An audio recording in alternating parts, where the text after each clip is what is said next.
Well, let's talk about the genocide report then, because it's something you've looked at in detail. Yeah, I had a good scrub through it yesterday, and then I had to have a bath. It's really not pleasant. It's essentially describing a war. So this is the UN report genocide that accuses Israel of genocide. That's from the Human Rights Council. They've had a board of inquiry, I think they call it, and they've decided that Israel is fulfilling four of the characteristics of the Genocide Convention, and they've definitely identified an intent to do so. And it's ludicrous. They've done the same thing that South Africa did in the ICJ. They've taken cherry-picked lines from speeches, completely devoid of context, and they've presented them as something they're not. Amalek is the big one. And bearing in mind, of course, Amalek is written in The Hague on the wall on the monument there. So for people who might not know what Amalek is, go on. I'll let the Jewish gentleman explain that. Reaching back into my biblical education as a child, Amalek was basically a tribe that's identified in the Bible as being very evil and will always be an enemy of the Jews, and so therefore they have to be wiped out wherever you find them. That's in the Old Testament. And Bibi used it. If you look at the speech, he was clearly talking about Hamas. He goes on to be very, very clear, just as Yoav Gallant, when he was giving his speech, was very clear, just as Herzog, when he gave his speech, was very clear. They were all talking about Hamas. Not the Palestinians. No, not the Palestinians or Gazans as a whole. You don't need to dig far into just reading the whole speech to know this is nonsense. Therefore, it has to be disingenuous that they've cherry-picked these lines. It can't be a mistake. Even in Herzog's, it's the other clause in the sentence where he goes on to clarify, they just take the bit before the comma. So that's disingenuous. They don't mention Hamas at all. To read that report, you'd think that Israel was just whaling missiles into Gaza for fun, and they weren't fighting a war against an enemy where they'd sustained over 3,000 injuries and Hamas isn't really killed. mentioned, right? Not at all. No, barely at all. The thing is, if you have any war and you take out one side of it, you're left with the genocide. Of course you are. If you don't mention the enemy, you've got a genocide. Yeah, you could. It's the anniversary of the Battle of Arnhem today. My regiment's famous battle honour for Operation Market Garden. Take the Germans out, and we're just running through Arnhem, slaughtering people. It's ludicrous, but that's what they've done. And it's funny, but it's not funny because this has serious real world implications. It's like laugh or cry, isn't it? There's the halo effect, which is where certain institutions have credibility just because of who they are. So Médecins Sans Frontières and NGOs, that they carry the halo effect, and the UN carries that too. And so what we're getting is journalists reporting on this as if it was just a fair, balanced report that's come to a reasonable conclusion, where actually it's not. It's some anti-Israel activists who've taken a ludicrous perspective on this conflict. Yeah. There's even a line in there about how Israel started the war on 7th of October. It's absolutely bizarre. So it's a depressing report. But it's also boring. It's just yet more nonsense. Not everything is anti-Semitism, but this is. It's just an anti-Semitic screed against the world's only Jewish state, and shame on the media who've reported this as if it was something newsworthy, quite frankly. And it was produced by people with their own history of controversial remarks, shall we say, about Israel, from an organisation that's got a long history of Israelophobia. I mean, the UN has a long, long history stretching back into the Cold War. It was a battleground of the Cold War, where the Soviets tried to advance Israelophobic propaganda, seeing Israel as a representative of the Americans and of the democratic West. And in my other book, Israelophobia, I talk in some detail about how the Soviets invented all the lies that are around today. Israel's genocidal, it's white supremacist, it's like the Nazis. Apartheid, all invented by the Soviets. The apartheid slur was around before Israel was on the West Bank. Before that, before 1967.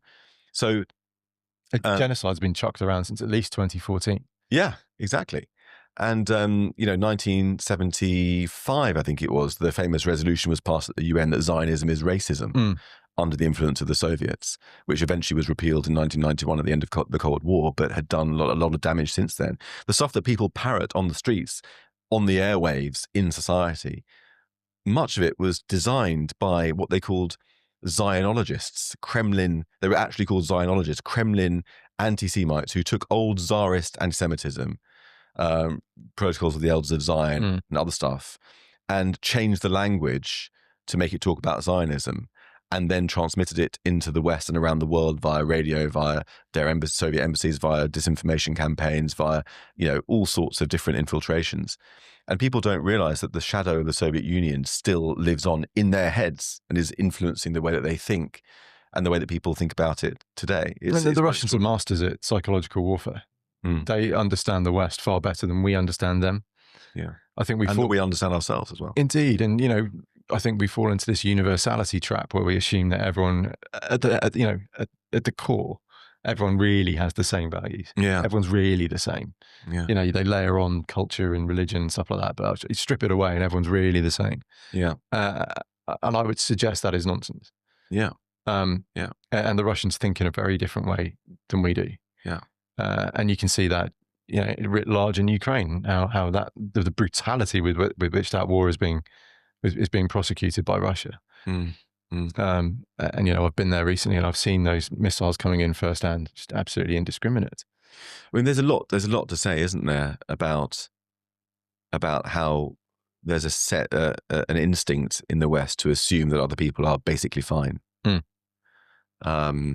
And if they're not fine, it's because it's not really their own fault. It's it's something else. That's exactly they're acting up for it because there's injustice or because there's inequality, and that's why they're setting off bombs at pizza restaurants in Tel Aviv. Yeah, and there's a couple of dimensions to that.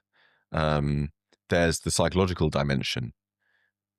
There's a study that I cite in the book where it describes how people who are brought up within authoritarian regimes, a study of tens of thousands of people across the world, people brought up in authoritarian regimes are more likely to have dark traits. It's called the dark triad, 3 dark traits: Machiavellianism, narcissism, and something else, a lack of human empathy, I suppose.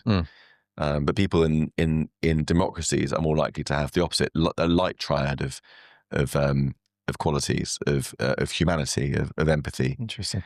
And when those two things come together, when you've got, for example, the dark triad of Hamas, not only are they from an authoritarian society, but they've risen to the top of, or they've joined Hamas, they've become the enforcers. They're obviously basically psychopaths. And they look at us in the West with our surfeit of empathy, and the stage is set for manipulation. And there's a lot of that going on. But also I think there's the Wickhamist fallacy. Yes. Are you familiar with the Wickhamist fallacy? Where people of a certain breeding in the Foreign Office assume that in the heart of every tin pot despot overseas, there is a decent bloke waiting to get out. A decent chap who would have gone to Winchester College and who, you just got to treat him well and he'll emerge. And that's behind, this sort of stuff is behind our invasion of Iraq and our Libya operation to get rid of Gaddafi. It's behind Starmer shaking hands with Abu Mazen last week. Yes. Mahmoud Abbas. Yeah. It's like if we just give the Palestinians what they've been asking for, then they'll be happy and everything will be fine. And and Fatah, of course, are just a millimeter down from Hamas in terms of the rhetoric they come out with. Yeah. If you look, if you go to Palestine Media Watch and look at some of the Friday speeches they push out in the mosques, outrageous stuff, absolutely outrageous. It's the old Jew hiding behind a rock and all that. It's exactly the same as Hamas. Yeah. And this is the guy that Starmer's shaking hands with as our future partner in peace. And it was interesting, wasn't it? Because Starmer met the Palestinian leader, Mahmoud Abbas, who literally has a PhD in Holocaust revisionism, and continues to, is enjoying his 21st year of his 4-year term in office, still pays money, reward money or incentive money to anybody convicted of a terror attack. Public funds, that there's some question about whether that will continue, but that's been the case for many, many years.